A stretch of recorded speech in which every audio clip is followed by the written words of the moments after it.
Buenos días, chicos. Bueno, hoy nos espera una clase de estas densas y largas, ¿vale? Vamos a ver los orgánulos celulares. En vuestros apuntes corresponden al tema 8 y al tema 9, ¿vale? Vamos a ver los dos temas del tirón. Entonces, no es un tema para nada complicado, lo tenéis más que visto a lo largo de toda la ESO y todo el bachillerato, pero bueno, por eso lo junto todo en uno y nada, pues vamos a ello. Los orgánulos celulares. Bien, pues vamos a empezar con lo que no es un orgánulo, el citoplasma o el hialoplasma, ¿vale? Es una solución que es lo que tenemos dentro de la célula, que no son orgánulos, ¿vale? Eh, y bueno, pues básicamente tiene una composición de entre un 70 y un 85% de agua y luego pues un montón de biomoléculas disueltas, tanto glúcidos, lípidos, aminoácidos, proteínas, bla, bla, bla, ¿vale? Y en ello ocurren numerosas reacciones metabólicas, ¿de acuerdo? Bien, el citoesqueleto.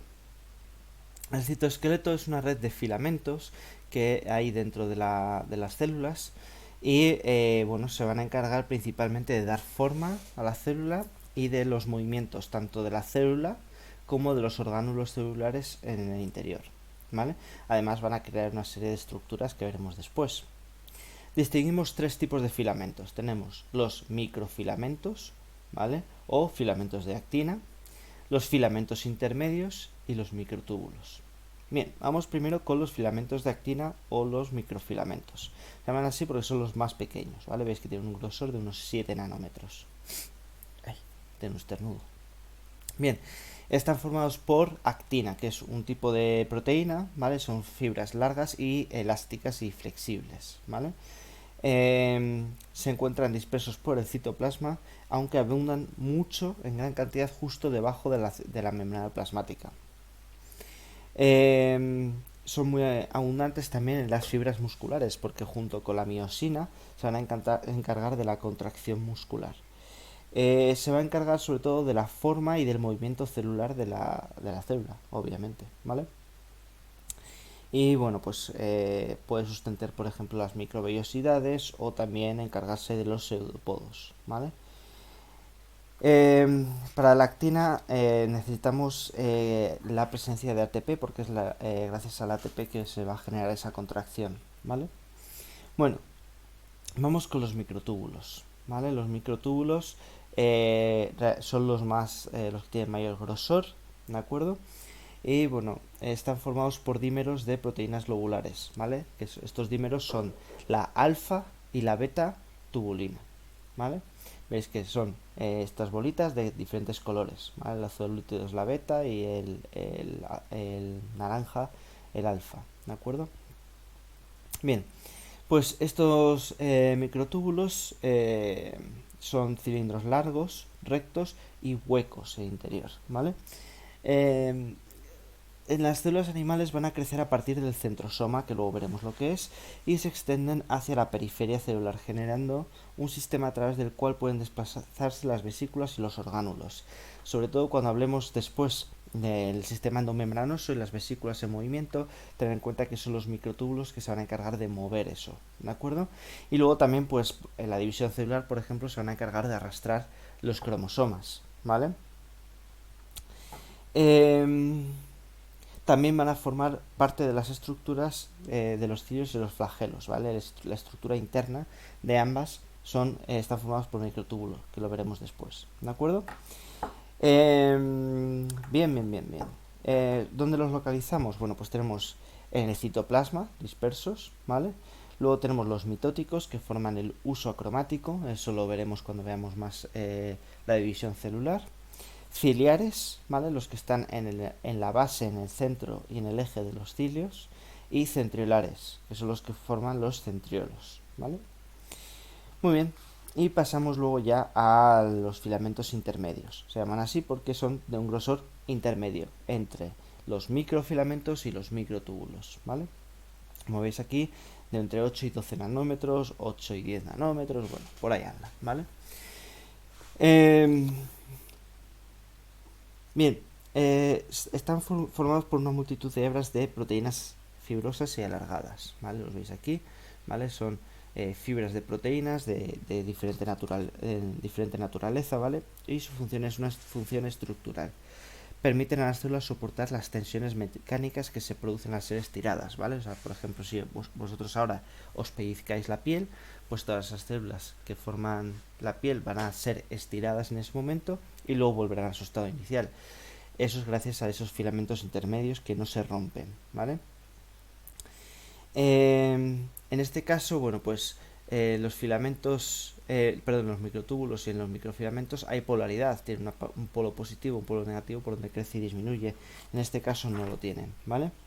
Y poco más. Los filamentos intermedios los he dejado para el final porque son los que menos importancia tienen, ¿vale? Bien, hay una serie de estructuras que están formadas por microtúbulos. Estas estructuras son principalmente, bueno, 4. Los centriolos, el centrosoma, los cilios y los flagelos, ¿vale? En el caso de los centriolos es una formación cilíndrica constituida por 9 tripletes de microtúbulos periféricos unidos entre sí, ¿vale? Es lo que llamamos una estructura de 9 más 0. Veis aquí los tripletes, ¿no? Estos 1, 2 y 3 microtúbulos y forman un triplete. Y tenemos 1, 2, 3, 4, 5, 6, 7, 8 y 9, ¿de acuerdo? Y ninguno en el centro, por eso es más 0, ¿vale? Ahora veremos por qué decimos eso de más 0. Es por los cilios y los flagelos, ¿vale? Os hago spoiler. Bien, en el caso de los microtúbulos, sus funciones son formar los centriolos, ¿vale? E intervenir en el origen y crecimiento de cilios y flagelos, ¿vale? Esa es la función de los centriolos. Está mal, es que he leído los apuntes y está mal. Su función es formar los centrosomas, ¿vale? Y si tenéis por ahí los apuntes, corregirlo. E intervienen en el origen y crecimiento de cilios y flagelos. Permitidme un segundito que lo voy a corregir.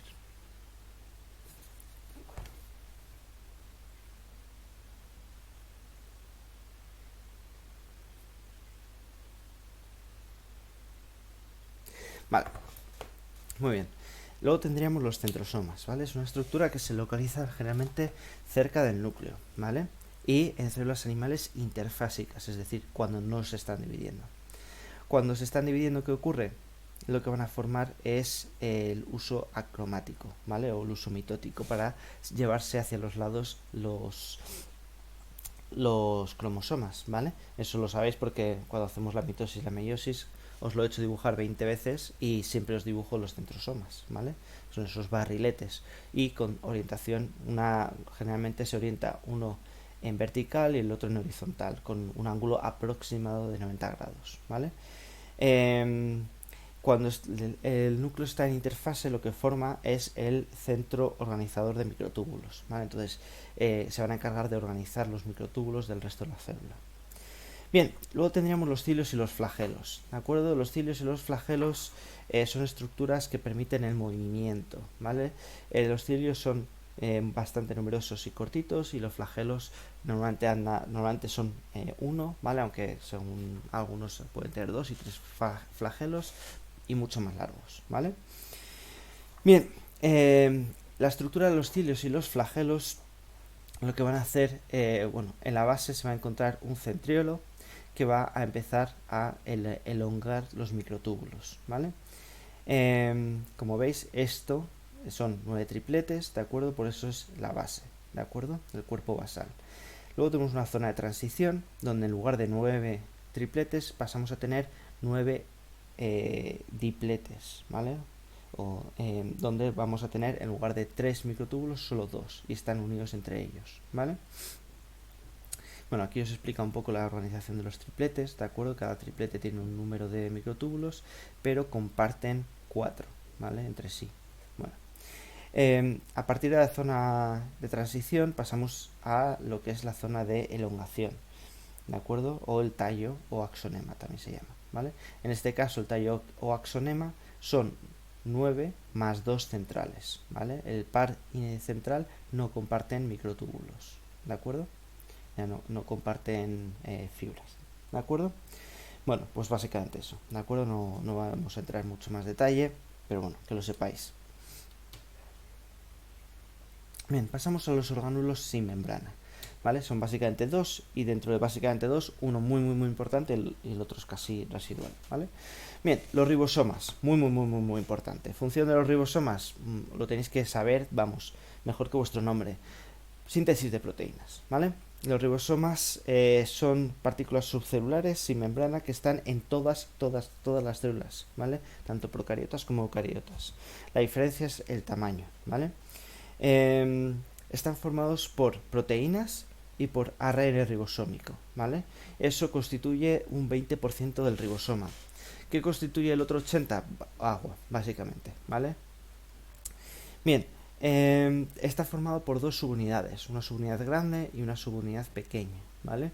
Que se unirán solo para realizar su función, que es el de la transcripción, ¿vale? Acordaos, leen el ARN mensajero y según el código genético se va uniendo el RNT y van haciendo enlaces peptídicos entre los aminoácidos para formar la proteína correspondiente a lo que indica el ARN mensajero, ¿vale? Cositas, diferencia entre procariotas y eucariotas, el tamaño he dicho, ¿vale? En procariotas tenemos ribosomas de un tamaño de 70S, ¿vale? Acordaos que lo de 70S, ese es el coeficiente de sedimentación, ¿vale? Es decir, cuando centrifugamos, ultracentrifugamos las células, es el tiempo que tarda en sedimentar estas partículas, ¿vale? Bueno, 70S quiere decir que son un poco más pequeñas, ¿vale? Mientras que los de las eucariotas son de 80S. Todas, no. ¿Vale? Acordaos que en las células eucariotas, tanto en las mitocondrias como en los cloroplastos, ¿vale? Es una célula animal, no hay cloroplastos, pero bueno, si hubiera también los cloroplastos, tenemos ribosomas de 70S, igual que el de las procariotas, ¿vale? Bueno, igual no, son muy parecidas, pero del mismo tamaño, ¿vale? Bien, ¿dónde encontramos los ribosomas? Bueno, pues generalmente esparcidos por el citoplasma, ¿vale? ¿Por qué aquí no hay ribosomas? Muy pequeñito, ¿vale? Son muy pequeñitos. También los podemos encontrar adheridos al retículo endoplasmático rugoso, ¿vale? De hecho es lo que nos va a permitir distinguir el retículo endoplasmático rugoso con el liso, ¿vale? Esos puntitos verdes. Bueno, por otro lado, bueno, la subunidad menor están formados por unas 33 proteínas y un ARN ribosómico de unos 2000 nucleótidos, ¿vale? Mientras que la subunidad mayor son más proteínas, unas 75, y 3 ARNs ribosómicos, dos pequeñitos, uno de 160 y otro de 120, y uno muy grande de 5000 nucleótidos, ¿vale? Eso, bueno, así como para el 10, ya sabéis. Bien, el otro orgánulo no membranoso serían las inclusiones citoplasmáticas, que son básicamente depósitos sin membrana de sustancias de desecho o de reserva del metabolismo, ¿vale? Y bueno, pues prácticamente no se ven, nunca se dibujan, ¿vale? Entonces, bueno, pueden ser pues gránulos de carbohidratos, ¿de acuerdo? Por ejemplo, en almidón, en las plantas o glucógeno en los animales, gotas de lípidos, ¿vale? Sobre todo en semillas y en frutos o en tejido adiposo. Y otras como pues el látex, pigmentos, proteínas cristalizadas, bueno, no tiene mucha importancia, ¿vale? Bien, el sistema endomembranoso. De acuerdo, el sistema endomembranoso en la célula eucariota posee muchas membranas internas, ¿vale? Obviamente ya pasamos a los orgánulos membranosos, concretamente a los que tienen una sola membrana. Este sistema endomembranoso son compartimentos celulares que están en comunicación entre sí, ¿vale? Entonces, aunque los vamos a dividir en 6 orgánulos, realmente están conectados entre sí, todos dependen de todos para su función, ¿vale? Bien, estos orgánulos son el retículo endoplasmático rugoso, el retículo endoplasmático liso, el aparato de Golgi, el lisosoma, el peroxisoma y las vacuolas, ¿vale? Esta diapo yo que vosotros le haría una foto o algo porque os he puesto ahí todas las funciones de cada uno de ellos, ¿vale? Entonces es muy fácil estudiar esas funciones a través de aquí, ¿vale? O por lo menos repasarlas antes de un examen, ¿de acuerdo? Entonces si lo tenéis en el móvil es lo típico que podéis repasar así en un momentito, ¿de acuerdo? Bien, pasamos al retículo endoplasmático, ¿de acuerdo? Está dividido en dos, el rugoso y el liso, ¿de acuerdo? Tiene el mismo nombre porque sobre todo están conectados directamente entre sí, pero tienen diferente función, ¿vale? El retículo endoplasmático rugoso tiene ribosomas en su superficie, ¿de acuerdo? Por lo tanto, su función está directamente relacionada a esto. Por lo tanto, participa en la síntesis y en la distribución de proteínas, ¿de acuerdo? Es decir, los ribosomas sintetizarán las proteínas hacia el interior del retículo endoplasmático rugoso, ¿vale? Y aquí pues ya serán transportadas a los sitios donde haga falta, ¿vale? Tenéis que tener en cuenta que el retículo endoplasmático es una red de tubos y de sacos, ¿vale? Entonces son sacos con tubos que lo conectan entre sí, ¿vale? Estos tubos conectan el retículo endoplasmático rugoso con el liso, pero también con la parte interna de la membrana del núcleo, ¿vale? Bueno, también participa en la glucosidación de proteínas, ¿vale? ¿Qué significa eso? Bueno, pues básicamente proteínas que tienen glúcidos adheridos, ¿vale? Pues esto ocurre en dos sitios, aquí, en el retículo plasmático rugoso, y también en el aparato de Golgi, ¿vale?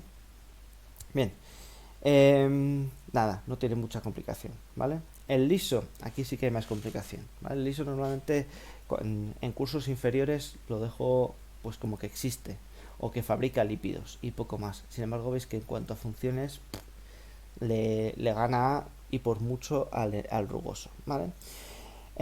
A la hora de verlo en una célula, a ver si... ¿Vale? El rugoso siempre está rodeando el núcleo y el liso suele estar por encima del rugoso, ¿vale? Lo digo por si os ponen imagen y tenéis que poner las partes, ¿de acuerdo? Si no veis los puntitos, esa es la otra forma de distinguirlos. Bien, principal función, la síntesis de lípidos, ¿vale? La mayor parte de los lípidos se van a formar aquí en el retículo endoplasmático liso y van a ser luego transportados. También participa en la detoxificación, ¿vale? Cuando nuestro cuerpo tiene toxinas, pues esa eliminación o esa, sobre todo, rotura de las toxinas ocurre aquí en el retículo endoplasmático liso, ¿vale? Cuando hablo de toxinas hablo de drogas, de fármacos, ¿vale? O de venenos, etcétera. Bien, también participa en la contracción muscular, ¿vale? Porque va a ser el encargado de liberar el calcio que activa la miosina para la contracción del músculo. Como he dicho, también participa en el metabolismo de minerales, es decir, almacena calcio, ¿vale? Muy importante. También produce los pigmentos, ¿de acuerdo? De los, por ejemplo, de los pigmentos fotosintéticos podría participar, ¿vale? Y luego dos funciones que os he puesto aquí con asterisco porque ocurre en el retículo plasmático liso de los hepatocitos, es decir, las células del hígado. Uno es la degradación del glucógeno, ¿vale? El glucógeno solo se degrada en el retículo endoplasmático liso de las células hepáticas, ¿vale? El glucógeno, acordaros que es un polisacárido de reserva de los animales. Y también la síntesis de ácidos biliares. Esto tiene más sentido, ¿vale? Porque la bilis se produce en el hígado. Entonces, bueno, pues que sepáis que eso, que la bilis en sí tiene un componente lipídico, por lo tanto se forma en el retículo endoplasmático liso. Bien, pasamos al aparato de Golgi, ¿vale? Con nombre de Camillo Golgi, que fue premio Nobel de Medicina en 1906, ¿vale? ¿Por qué? Porque lo identificó. Bien, está formado por un conjunto de sacos aplanados en forma de discos rodeado de membranas o cisternas y vesículas asociadas, ¿vale? ¿Cómo distinguir aparato de Golgi del retículo endoplasmático? ¿Vale? El retículo endoplasmático siempre es cóncavo y el aparato de Golgi convexo, ¿vale? Es decir, el retículo endoplasmático está curvado mirando hacia el núcleo. El aparato de Golgi está curvado mirando hacia fuera de la célula, ¿vale? Y normalmente más alejado del núcleo, ¿vale? Ya sabéis, por identificarla. Bien. Las cisternas se disponen formando pilas, ¿vale? Y se denominan dictiosomas.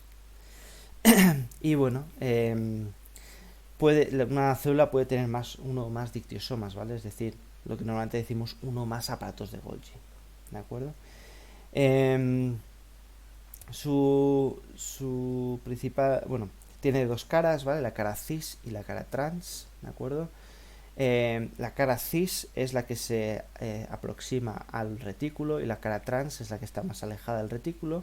Entonces la cara cis es donde recibe las vesículas del retículo y la cara trans es donde salen las vesículas ya hacia generalmente su destino, que será en muchas ocasiones fuera de la célula, ¿vale?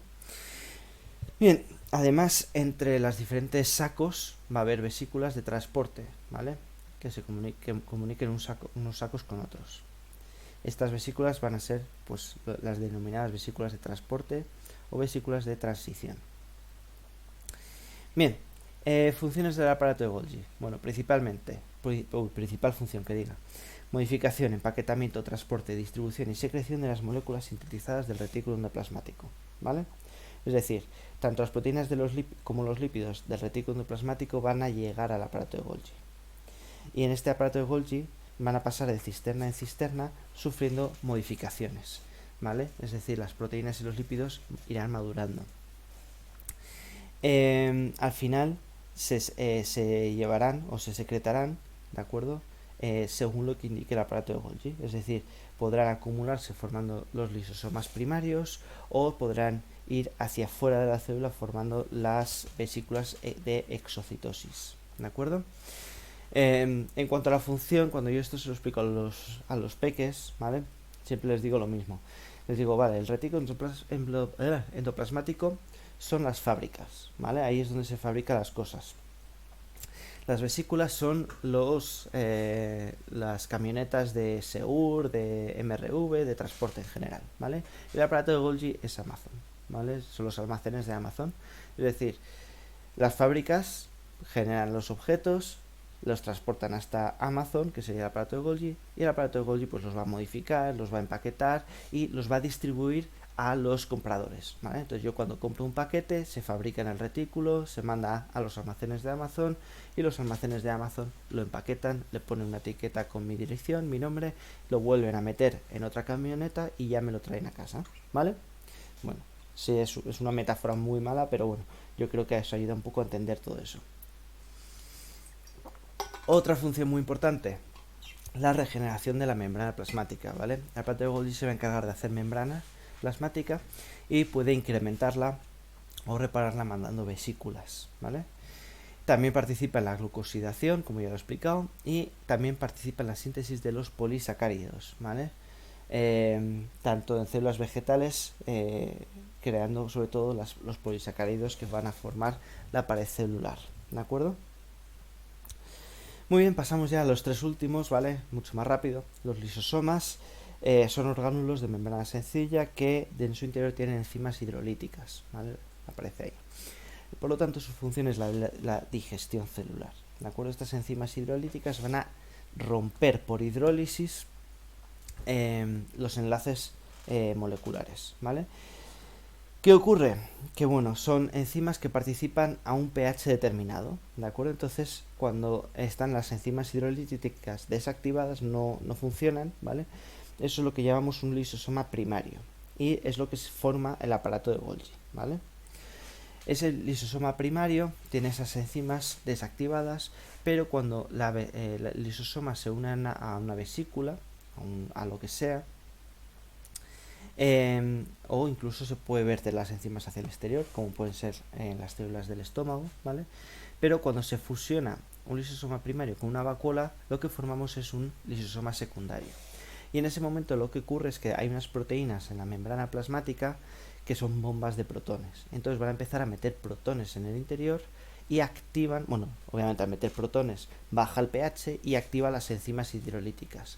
Entonces empiezan a hacer esa digestión celular, ¿vale? Dentro de los lisosomas secundarios distinguimos dos tipos: los fagolisosomas, que digieren sustancias que vienen de fuera de la célula, que han sido fagocitadas, o los autofagolisosomas.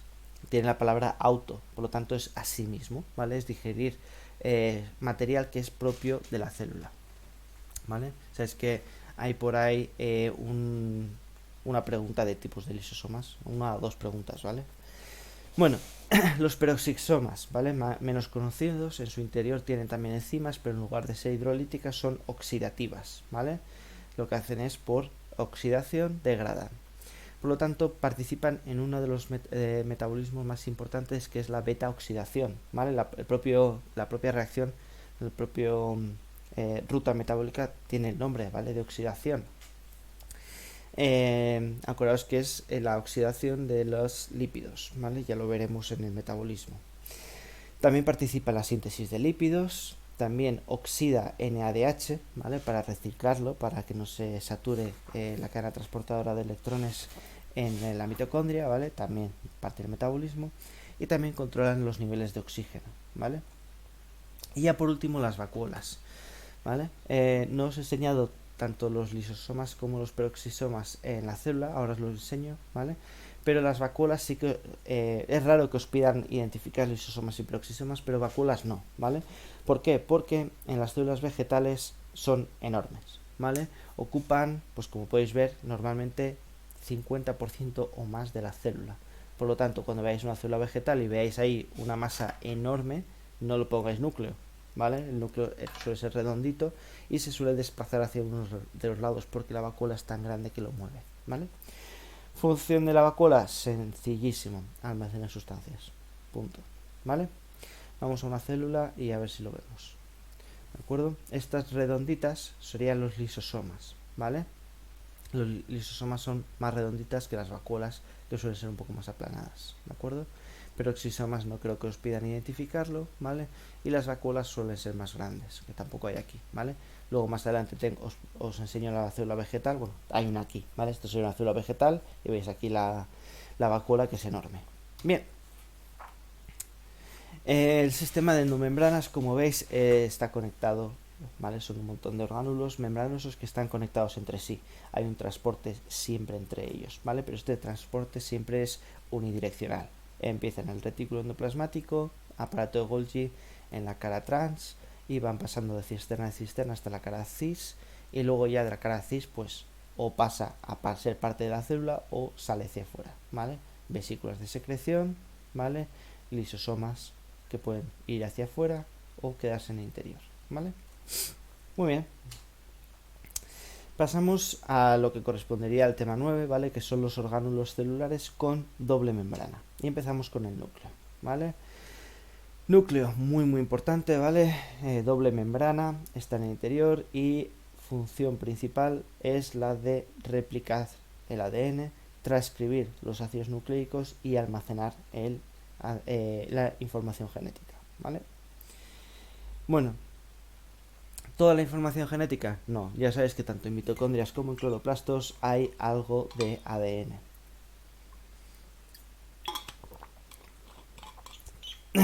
Un poquito de agua y sigo. Bien, como os decía, sobre todo ocurre la replicación y la transcripción del ADN en el interior del núcleo, ¿vale? El núcleo, bueno, pues varía mucho, es súper fácil de reconocer, eso nunca creo que, vamos, salvo algún alumno que me esté troleando, creo que nadie se ha equivocado jamás en distinguir el núcleo de la célula, ¿vale?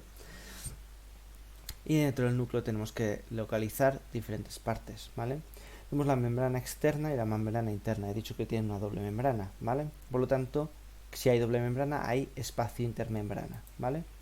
Luego, en cuanto al núcleo, tiene una serie de poros nucleares, ¿vale? Que van a permitir la entrada y la salida del ARN, ¿vale? Luego también va a tener un nucleoplasma, ¿vale? Que es una sustancia acuosa muy parecida al citoplasma, un nucleolo, ¿vale? Y luego tenemos la cromatina, que puede estar en forma de cromosoma o no, ¿vale? Bien, en cuanto a la membrana nuclear, ¿vale? Hemos dicho que tiene una membrana nuclear externa que puede tener algunos ribosomas pegados, ¿vale? Tiene un espacio perinuclear, que son el espacio que está comprendido entre las dos membranas, y una membrana interna, ¿vale? En cuanto a los poros, los poros están compuestos de unos anillos, ¿vale? Que mantienen constante la anchura del poro, ¿vale? Y una serie de fibras y de filamentos, ¿vale? Que van a permitir la entrada y salida de lo que es el citoplasma o del núcleo y del nucleoplasma, ¿vale? Y también permite la salida del ARN mensajero, pero no permite la salida del ADN, ¿vale? Por eso los poros tienen esta estructura que tiene que ser muy muy clarita, porque tiene que permitir eso, la salida del ARN, pero no del ADN. Es decir, el ADN nunca sale del núcleo, salvo una división celular, porque se rompe el núcleo, pero el ARN mensajero sí tiene que salir, ¿vale? También permite la salida de proteínas y enzimas, ¿vale? Bueno,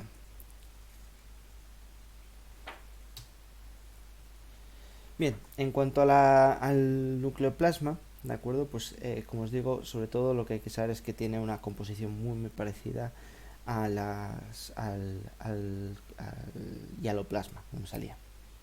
Bien, la cromatina, ¿vale? La cromatina es una sustancia de aspecto fibroso, ¿de acuerdo? Que está por todo el nucleoplasma y básicamente se tiñe con unos colores muy intensamente con colorantes básicos. Se compone de dos cosas, de ADN y de histonas, ¿vale? Entonces, básicamente tenemos la fibra de ADN que empieza a rodear a las histonas y se empaqueta, formando fibras, bucles, espirales y su nivel máximo de empaquetamiento, los cromosomas. Pero el núcleo en interfase podemos encontrar todos estos, ¿vale? Tanto la doble hélice como el collar de perlas, como eh, los solenoides, etcétera, pero nunca el cromosoma, ¿vale? El cromosoma solo aparece en metafase de la división celular, ¿vale? Dentro de la cromatina distinguimos la heterocromatina, ¿vale? O cromatina condensada, veis aquí, ¿de acuerdo? Es más oscura y es porque tiene niveles de empaquetamiento mayores.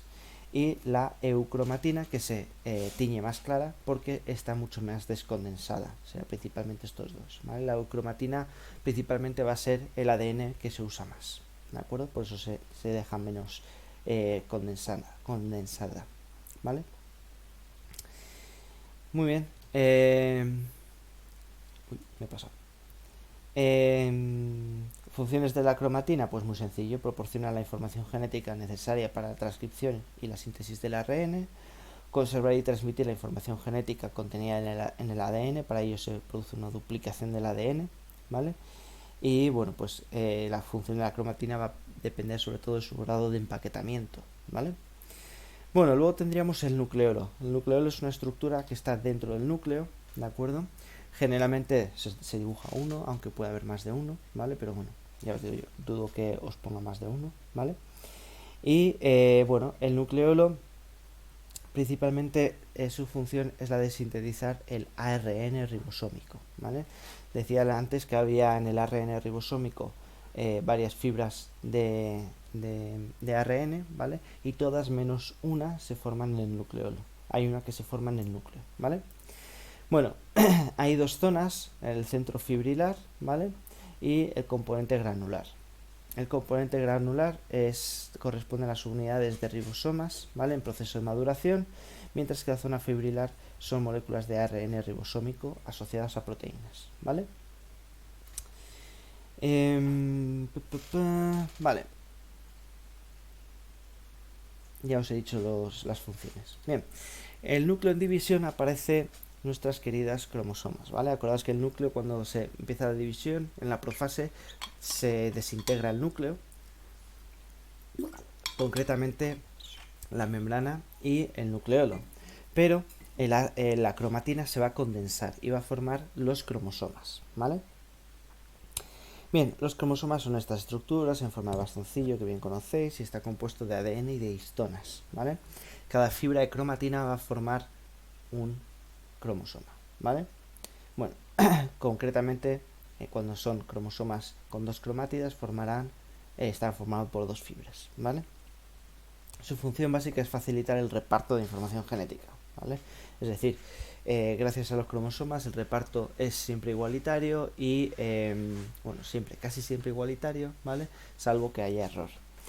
¿Qué partes encontramos en los cromosomas? Bueno, tenemos las cromátidas, ¿vale?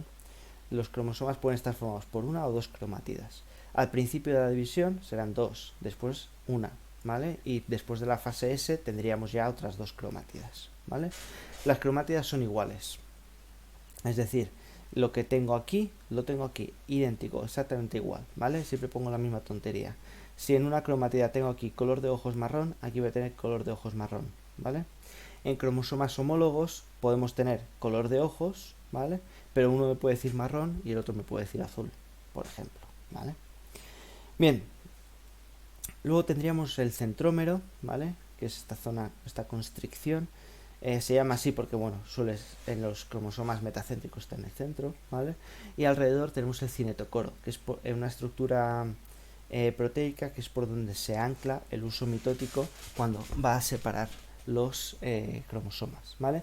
Y el centrómero distribuye las cromátidas en dos brazos, ¿vale? Estos brazos pueden ser de igual tamaño si el cromosoma es metacéntrico, pero lo normal es que haya brazos cortos y brazos largos. Si no hay mucha diferencia, hablaremos de cromosomas submetacéntricos. Si hay mucha diferencia, de cromosomas acrocéntricos. Y cuando la diferencia es tanta que parece que los brazos cortos ni existen, hablamos de cromosomas telocéntricos, ¿vale? Bien, luego tendríamos los telómeros. Los telómeros son las partes finales, ¿vale?, de las cromátidas. Estos telómeros, a medida que se va dividiendo la célula, se irán acortando. Por lo tanto, cuando una célula tiene muchos años, entonces hablamos de telómeros cortos. Bien, luego podemos tener constricciones secundarias que den lugar a los satélites. ¿Vale? Los satélites son unas estructuras que, bueno, están también en los extremos, ¿de acuerdo? Y sí, están formados con la formación del nucleolo, que no me estaba acordando cuál era su función, ¿vale? Y luego una cosa muy típica de los cromosomas son estas bandas claras y oscuras, ¿vale? Que muchas veces me preguntáis por ellos y os pensáis que tiene una función súper importante. Bueno, no lo tiene, ¿vale? Simplemente son zonas que se tiñen más intensamente, ¿vale? Eso sí, el patrón de bandas de cada cromosoma es característico y eso nos va a permitir identificarlos, ¿vale? ¿Para qué los queremos identificar? Pues para ordenarlos en lo que se denomina el cariotipo, ¿vale? El cariotipo es simplemente una ordenación que hemos creado nosotros de los cromosomas, ¿vale? Donde los colocamos de los más grandes a los más pequeños, ¿vale? Y colocamos primero los metacéntricos, luego los submetacéntricos, luego los acrocéntricos y por último los telocéntricos, ¿vale? Y dentro de esta ordenación, al final reservamos un hueco para los cromosomas sexuales, ¿vale? El X y el Y. En este caso el X realmente correspondería, pues, a una posición bastante más adelante, ¿vale? Sería, pues, más o menos, se estaría aquí, ¿vale? Mientras que el Y es mucho más pequeño, ¿vale? En este cariotipo tiene 23 cromosomas, 23 pares de cromosomas, perdón. Entonces un cariotipo humano seguramente. Y bueno, tenemos doble cromosoma X, por lo tanto es una mujer, ¿vale? Bien, pasamos a las mitocondrias, ¿vale? También un orgánulo con doble membrana. Mitocondrias están presentes tanto en células animales como en vegetales y su principal función es la de la respiración celular, ¿vale? Lo sabéis de sobra porque es uno de los temas favoritos que os tenéis que estudiar. Bueno, ya sabéis que piden mucho dibujar tanto mitocondrias como cloroplastos, entonces practicar, ya sabéis, algún dibujito, ¿vale? Aprovechad, os ponéis ahora mismo un post-it por donde podáis y os ponéis dibujar mitocondria y cloroplasto y las partes, ¿vale? Partes de una mitocondria, pues empezamos por las membranas, una membrana externa y una interna. Entre medias, espacio intermembranoso, ¿vale? Lo han puesto ahí, pero tendría que estar aquí. Y la membrana interna lo mismo. No, la membrana interna sí, perdón, es esto, ¿vale? Acordaos que la membrana interna se va a formar las crestas mitocondriales, ¿vale? No es regular. Dentro de las normalmente os aconsejo que indiquéis una cresta mitocondrial, ¿vale? Y luego lo que hay dentro de la membrana interna es la matriz mitocondrial. Dentro de la matriz mitocondrial, acordaros que vamos a encontrar ADN doble circular y ribosomas 70S. De acuerdo que aquí no lo han dibujado, pero yo os aconsejo siempre dibujarlo, ¿vale? Y ya os queda un dibujo de 10. Bien, como os digo, principal función es la respiración celular, ¿vale? O respiración mitocondrial, que ocurre en las crestas mitocondriales, bueno, en la matriz mitocondrial ocurre el ciclo de Krebs y en las crestas la cadena transportadora de electrones, ¿vale? Bueno, y para identificarlo, obviamente, ¿vale? Alargados y con esas crestas en el interior. Vale, pasamos a los cloroplastos, ¿de acuerdo? Los cloroplastos típicos de las células vegetales poseen clorofila y su función principal es la fotosíntesis, ¿vale? ¿Cómo distinguimos los cloroplastos? Un tamaño parecido, una forma parecida a las mitocondrias, generalmente verdes, pero vuestro examen estará en blanco y negro, entonces eso no lo veréis, ¿vale? Y diferencia, las mitocondrias tienen las crestas y los cloroplastos van a tener los tilacoides, ¿vale? Bien,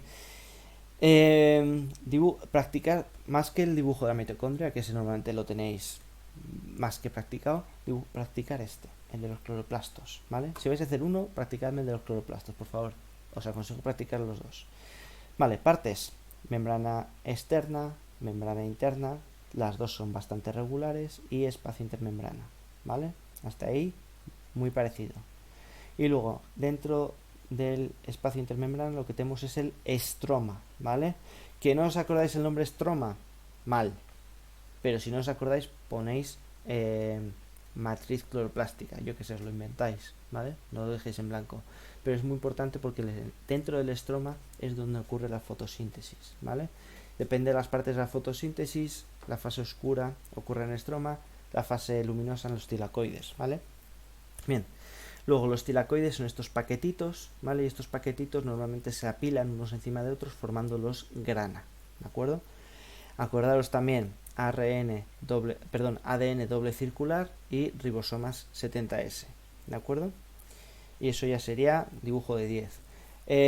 Examinador de EBAU. ¿Qué me parece más complicado de preguntar? ¿Dibujo de mitocondria o de cloroplasto? Pues de cloroplasto es más complicado. ¿Qué hago? Pues si había una pregunta por ahí que preguntaban los dos, hay una pregunta que piden mitocondria, pero luego hay otras 2 o 3 preguntas que piden solo dibujo de cloroplastos, es decir, les gusta más preguntar esto, ¿vale? Preguntan los dos, pero bueno. Bien, también podemos distinguir otros tipos de plastos, ¿vale? Como los cromoplastos, que tendrán pigmentos, ¿vale? Parecido, dentro de estos están los cloroplastos, ¿vale? Pero bueno, pueden tener, por ejemplo, carotenos o lo que sea. O los leucoplastos, que no tienen pigmentos y en este caso, bueno, pues almacenan sustancias, ¿vale? Tendríamos los amiloplastos que almacenan almidón, oleoplastos con aceites o los proteinoplastos con proteínas. ¿Dónde los encontramos? Pues sobre todo en los cotiledones, por ejemplo, ¿vale? Estas estructuras embrionarias de las plantas. Pues nada, chicos, con esto acabamos los dos temas de los orgánulos, ¿vale? Ya os dije que iba a ser una clase densita, ¿vale? Pero bueno, no hay muchas cosas que no sepáis, yo creo, ¿vale? Con esto terminamos un poco la parte de la célula, ¿vale? Y nada, chicos, pues espero veros pronto. Un saludo.